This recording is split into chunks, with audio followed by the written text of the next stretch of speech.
You walk into a room where people are already talking and laughing. You feel their eyes move toward you for a moment. Your mind starts running through what they might be thinking about the way you look or the way you just said hello. But the real answer is far stranger than ordinary self-consciousness.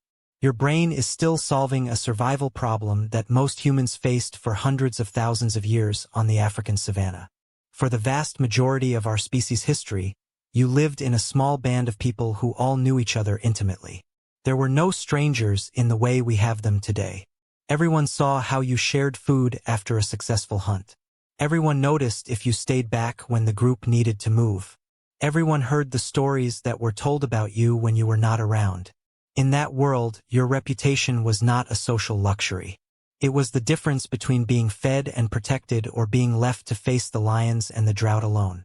Anthropologist Christopher Boehm has documented how hunter-gatherer societies used reputation and the fear of gossip to keep powerful individuals in check and to enforce sharing.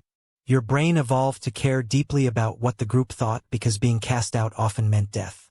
Researcher Robin Dunbar has shown that the size of our social groups and the complexity of our social tracking are directly related to the size of our neocortex.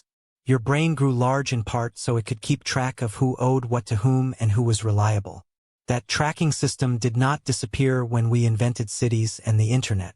It is still running. When you feel a small knot in your stomach because someone did not reply to your message, that is the ancient system sending a warning signal.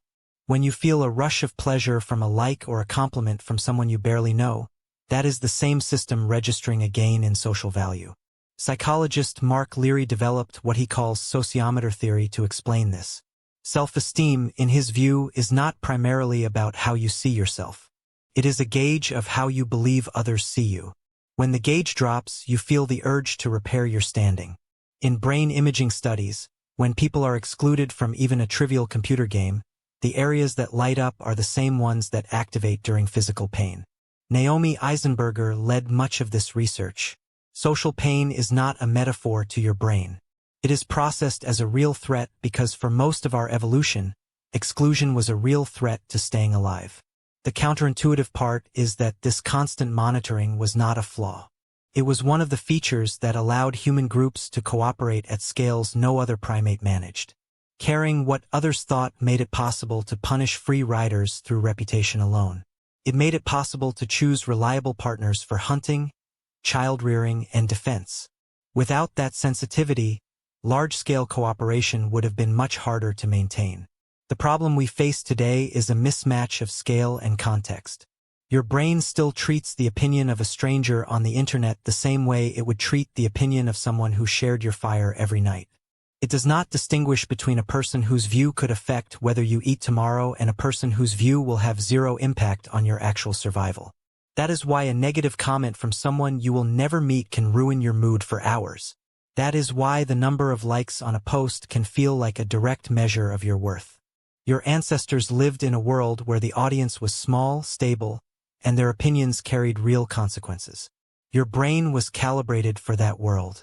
Now the audience can be millions of people who have no power to help or hurt you in any material way. Yet the ancient alarm still sounds at full volume. This does not mean you should stop caring what anyone thinks.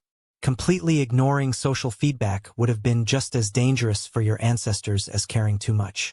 The useful part is knowing where the signal is coming from. When you notice the urge to check how others are reacting, you can ask whether these are people whose opinions actually affect your life or whether your brain is simply running old software on new hardware. The next time you feel the pull to care deeply about what a stranger thinks of you, remember that this feeling has a history. It is not a personal failing. It is an ancient survival mechanism that helped your ancestors stay inside the circle of protection and cooperation. It helped them navigate the complex politics of small groups where reputation was everything. Your brain is not broken. It is simply using a very old map to navigate a very new landscape. And now you know why the map still feels so important. You walk into a room where people are already talking and laughing. You feel their eyes move toward you for a moment. Your mind starts running through what they might be thinking about the way you look or the way you just said hello. And now you know that this ancient calculation is still trying to keep you inside the circle where your ancestors survived.